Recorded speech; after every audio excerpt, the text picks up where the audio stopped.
Todos conhecem a história de Lúcifer. Mas e quanto ao outro?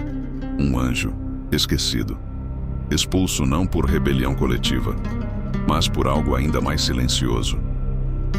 Antes da criação do mundo como conhecemos, antes que houvesse montanhas, rios ou até mesmo o homem, o céu já estava cheio de vida, reinos celestiais organizados em glória, exércitos de luz em ordem e o trono de Deus estabelecido com majestade. No centro de tudo, a presença divina irradiava esplendor puro, intocável, eterno, absoluto. Mas nem todos os olhos celestiais puderam contemplar essa glória para sempre. Hoje, vamos revelar a história esquecida de um anjo que foi expulso do céu, mas que não era Lúcifer, um ser celestial que tinha uma missão sagrada, mas que ousou ultrapassar um limite e pagou o preço com o exílio eterno. Na tradição bíblica, Lúcifer é lembrado como o querubim que se exaltou. Seu orgulho foi sua queda. Mas e os outros? Sim, há outros. Porque o céu conheceu mais rebeliões do que aquela primeira. Nem todo anjo caído desceu com Satanás. Há relatos em toda a Escritura de anjos que desobedeceram, anjos que transgrediram a ordem divina, e por isso foram lançados fora da glória, para nunca mais retornar. Um deles ficou conhecido como o Observador. O Observador. Esse era o título que ele carregava. Diferente dos querubins que guardavam o trono, ou dos serafins que adoravam com fogo nos lábios, o Observador tinha uma missão silenciosa e solene: vigiar a criação, analisar os caminhos dos homens, reportar tudo diretamente ao Altíssimo. Ele não era um líder de legiões, não conduzia coros celestiais. Era um enviado solitário, posto entre o céu e a terra, como um elo invisível entre o Criador e o pó da criação. E por eras inteiras, ele permaneceu fiel. Mas então, o mundo mudou. A terra começou a se encher de vida. Os homens multiplicavam-se. As cidades cresciam. E com elas também crescia algo mais: a vaidade, a sensualidade, o pecado. O observador, que antes via com olhos puros, passou a olhar com desejo. Foi um pequeno desvio, um pensamento, um deslize. Mas no céu, até um pensamento pode ser uma rebelião. Ao invés de apenas observar, ele desejou. Ao invés de apenas relatar, ele admirou. E ao invés de permanecer no posto onde Deus o colocou, ele desceu. E com esse ato, ele cruzou um limite eterno. Não foi arrastado por Lúcifer. Não foi enganado por outro. Ele caiu, sozinho. E é por isso que sua história quase ninguém conta. Porque ele não foi parte da rebelião coletiva. Foi uma queda solitária, uma desobediência silenciosa, uma transgressão pessoal. Desde então, esse ser celestial, que outrora caminhava entre as colinas eternas do Éden celestial, passou a vagar sem glória, sem lar, sem volta. Ele foi expulso, não para se tornar um demônio, mas para ser um exemplo. Um lembrete eterno aos céus e à terra de que até os justos podem cair, e de que nenhuma missão, por mais sagrada que seja, está acima da obediência ao Criador.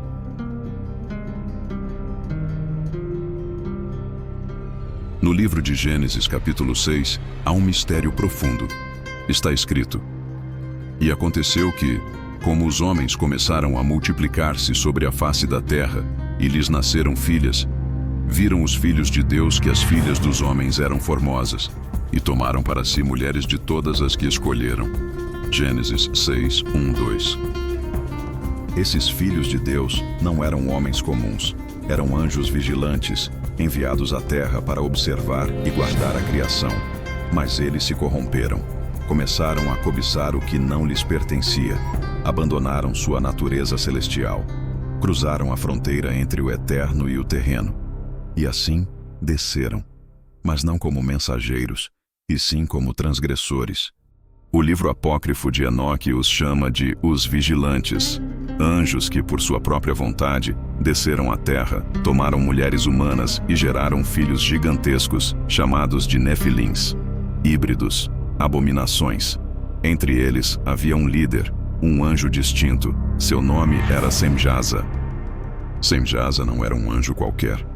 Ele era o mais influente entre os vigilantes, respeitado, admirado, temido. Foi dele a ideia, foi sua a primeira transgressão. Foi ele quem ousou propor o impensável. Ele olhou para a terra e viu beleza, mas não a beleza da criação divina. Viu a beleza da carne, dos olhos, do desejo. E o que começou como uma missão sagrada se tornou uma conspiração celestial. Semjasa convocou outros 200 anjos, todos com autoridade, todos enviados à terra como guardiões. Ali no Monte Hermon, esses anjos fizeram um juramento. Selaram um pacto eterno, sabendo que seus nomes seriam apagados do céu e escritos apenas entre os condenados. Juramos todos juntos e nos comprometemos mutuamente a não voltarmos atrás, nem desistirmos desta decisão. Livro de Enoque, capítulo 6. Foi ali, no silêncio da madrugada, que os céus tremeram. A rebelião silenciosa foi selada. E então, eles desceram. Mas os anjos vigilantes não apenas se corromperam pela luxúria. Eles ensinaram aos homens segredos celestiais. A ciência do céu foi usada para corromper a terra. Um anjo chamado Azazel, companheiro de Semjasa, revelou aos humanos como fabricar espadas, escudos e armaduras. A paciência de Deus, que é longa, começou a se encurtar. E foi então que o julgamento se aproximou. E Deus viu. Nada escapa aos olhos do Altíssimo. A criação que ele mesmo havia declarado como muito boa, agora estava contaminada. O solo bebia sangue. Os homens adoravam os gigantes. As mulheres invocavam espíritos. E os céus estavam silenciosos. Mas não por muito tempo. Foi então que o Senhor levantou seus anjos mais poderosos, não para anunciar, mas para executar juízo.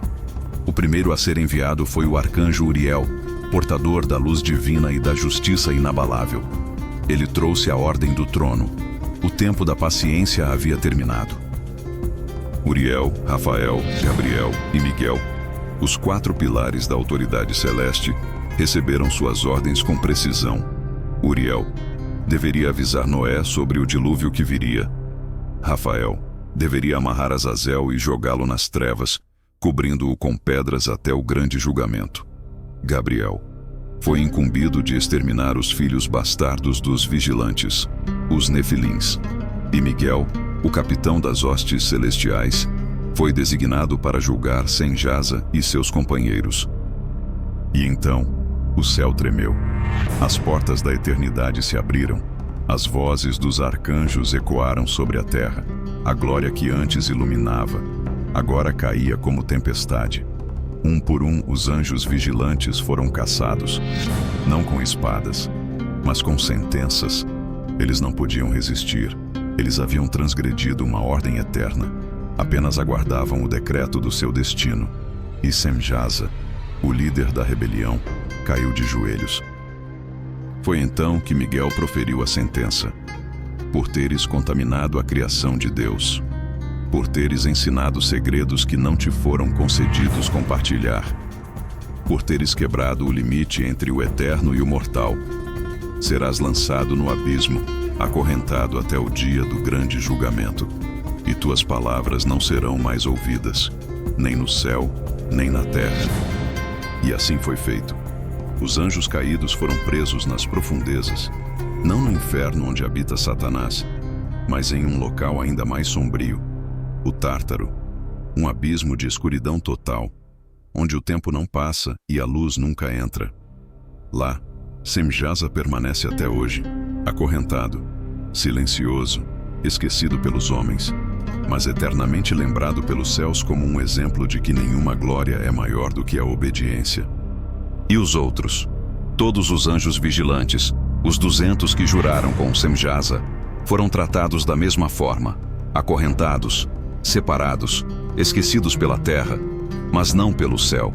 O que era sagrado havia sido corrompido, e quando aquilo que é puro se contamina, o juízo é inevitável. Essa história esquecida nos mostra que a glória pode cegar, e a desobediência pode condenar. que a beleza dos olhos pode ser a queda da alma, e que nem mesmo o brilho celestial protege alguém da justiça de Deus. Senjazá não foi um inimigo declarado. Não guerreou contra o céu como Lúcifer. Ele apenas desobedeceu em silêncio, e por isso foi condenado com o mesmo peso. A Bíblia nos alerta: a quem muito é dado, muito será cobrado. Lucas 12:48. E esses anjos receberam demais, mas escolheram errado. E se até os anjos podem cair, quem somos nós para viver em descuido? O maior poder não é voar, nem mover montanhas. O maior poder é obedecer. É dizer não quando tudo em nós quer dizer sim. É permanecer firme quando ninguém está vendo. É se manter puro, mesmo quando tudo ao redor está corrompido. Essa é a verdadeira guerra espiritual. Você foi tocado por essa história? Então compartilhe. Essa é uma verdade que precisa ser conhecida. Escreva nos comentários: eu escolho permanecer fiel, mesmo quando ninguém está vendo. Inscreva-se no canal e siga conosco nessa jornada por verdades ocultas, esquecidas, mas reais. Ative o sininho e não perca os próximos vídeos.